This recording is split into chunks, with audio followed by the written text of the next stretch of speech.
Today, I will speak about the immense challenge of peace in the simplest words possible, at eye level. Even as we look towards the horizon, we must be firmly connected to the reality, to truth. And the simple truth is that the root of the conflict was and remains the refusal to recognize the right of the Jewish people to a state of its own in its historic homeland. In 1947, when the United Nations proposed the partition plan of a Jewish state and an Arab state, the entire Arab world rejected the resolution, whereas the Jewish community, by contrast, welcomed it by dancing and rejoicing. The Arabs rejected any Jewish state in any borders. Those who think that the continued enmity towards Israel is a product of our presence in Judea, Samaria, and Gaza is confusing cause and consequence.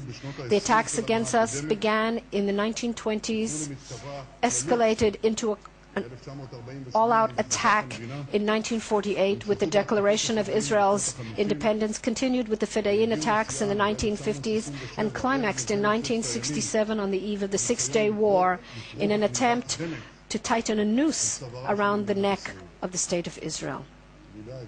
My dear friends, all this occurred during almost 50 years before a single Israeli soldier ever set foot in Judea and Samaria.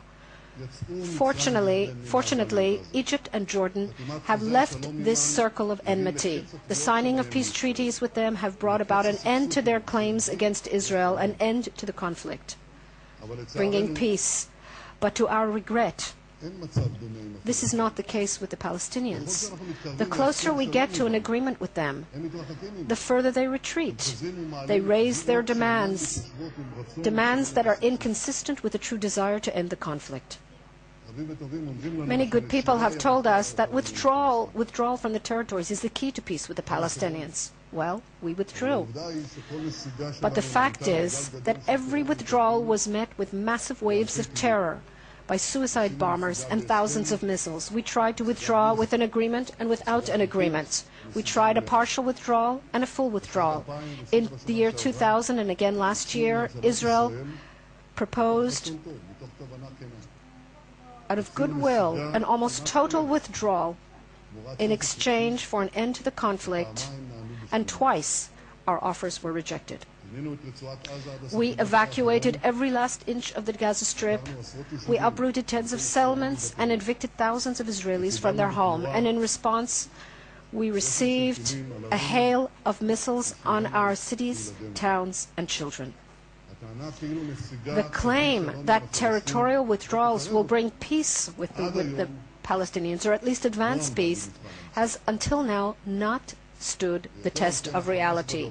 Moreover, Hamas in the south, like Hezbollah in the north, have repeatedly proclaimed their commitment to liberate the cities of Ashkelon, Beersheba, Acre, and Haifa, Tiberias.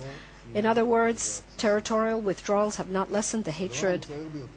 And the most regretful thing is that even the moderates among the Palestinians, so far, are not willing to say the simple words: Israel is the nation state of the Jewish people, and it will remain that way.